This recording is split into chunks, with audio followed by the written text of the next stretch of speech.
Son las 12 del día en punto del jueves 26 de agosto del año 2021. Saludo a la gente de bien, de mal y a los pecadores estándar. Soy Don Vix y esto es El Campanazo Podcast. El día de hoy vamos a hablar de el más ridículo y potencialmente nocivo despropósito de la humanidad en lo que va del siglo: el lenguaje inclusivo. Y lo estoy poniendo entre comillas porque este lenguaje es muchas cosas menos inclusiva. No incluye, paradójicamente excluye, empieza excluyendo. ¿Por qué? Pues porque no es algo que alguna persona otorgue por sí misma para incluir a los demás en su propio discurso, como sucede por ejemplo con el lenguaje de señas, que ese sí es realmente incluyente, sino que el lenguaje inclusivo es algo que una persona exige a los demás para que modifiquen su discurso y esa persona no se sienta agredida o incómoda. ¿A qué aspiran las personas que apoyan este lenguaje? Pues a construir algo tan plano, tan sin orillas, tan suavecito, que cualquiera se sienta cómodo en él, incluyendo a los acomplejados, a los muy confundidos y a los cretinos pagados de sí mismos, que son legión. Eso no es posible. Y si lo fuera, sería pernicioso. Los estándares de una sociedad, como es el lenguaje, que es uno de sus principales estándares, no puede estar dado ni por los más débiles ni por los más fuertes. Tiene que ser fruto del perfil promedio.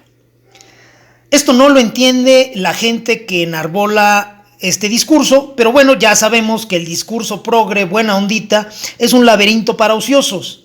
Y el lenguaje inclusivo es uno de sus rincones más cutres. Pretender alcanzar un nuevo consenso o un nuevo estándar desde semejante pose es inútil. ¿Por qué? Pues porque siempre habrá la posibilidad de que alguien más débil o más confundido o más acomplejado, aún siendo aludido con lenguaje inclusivo, considere que se le está atajando, que se le está sobajando y exige entonces una nueva modificación. Y así nos la podemos llevar hasta que esto truene. Hay personas bien intencionadas que abogan por este supuesto lenguaje, alegando que las lenguas, entendidas como un sistema de signos y no como el relleno del taco que está usted pensando, son entidades vivas, en constante evolución, y que no podemos mantenerlas puras. Sí, eso es correcto, pero suponer que el lenguaje inclusivo es una evolución de nuestro lenguaje es como suponer que el monstruo de Frankenstein es una evolución del Homo sapiens. Por favor, no mamen. Ahí hay una gran simetría entre el personaje de la novela y ese lenguaje. Se trata de un engendro forzado, torpe, lleno de parches, que es fruto de la ociosidad de un acomplejado. El lenguaje evoluciona, sí, y parte de un canon, que en nuestro caso está establecido por la Real Academia Española.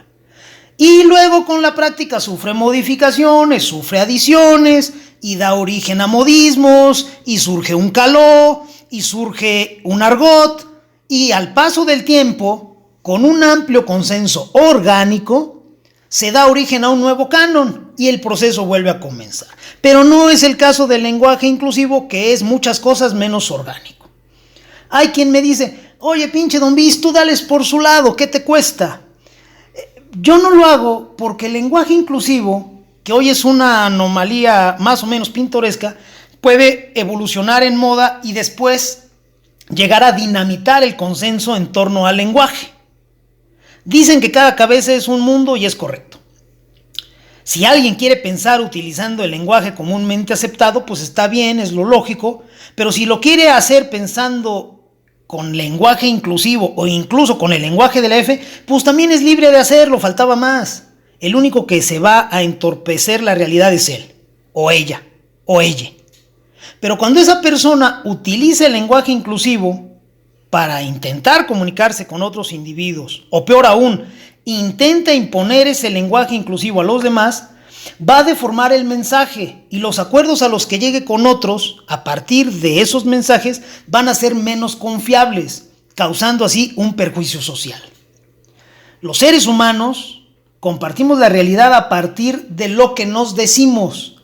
Construimos convenciones y acuerdos a partir del intercambio de discursos. Si con un lenguaje más o menos claro y aceptado por todos, la comunicación hoy presenta retos enormes y los acuerdos son falibles, pues imagínense el desmadre que va a ser cuando abandonemos todos los estándares. Yo no tengo problema, en principio, en llamar a cada quien por el pronombre o nombre o categoría que específicamente me requiera. Lo hago todo el tiempo, de hecho. Que si licenciada, que si ingeniero, ese Milloni, la Lupis, Madre Santa, Papa Lord y un largo etcétera. Ahora bien, si me topo con alguna dama que no se asume como tal, sino, por ejemplo, como conjunto no binario de células que van al mismo tiempo haciéndola de pedo en la misma dirección, habría que ver cómo le hacemos ambos para satisfacer su exigencia. Tendríamos que acordar un código para ello. Si lo logramos, pues todos juntos y en santa paz. Si no lo logramos, pues separados y también en santa paz. Pero sí estoy en contra de que se quiere establecer un nuevo canon del lenguaje para hacerme responsable a través de mi discurso de cómo pudiera sentirse algún ser humano simplemente porque no adiviné con cuál género se identifica. Quien quiera que esto suceda porque supone que es benéfico, que es útil, viable o siquiera posible, por favor, de verdad, duérmase otro rato y al despertar, tómese un café. Gracias por escucharme, gente de bien. Esto es El Campanazo Podcast y pueden encontrarlo aquí y en donbix.com. Cuídense lo mío. Adiós.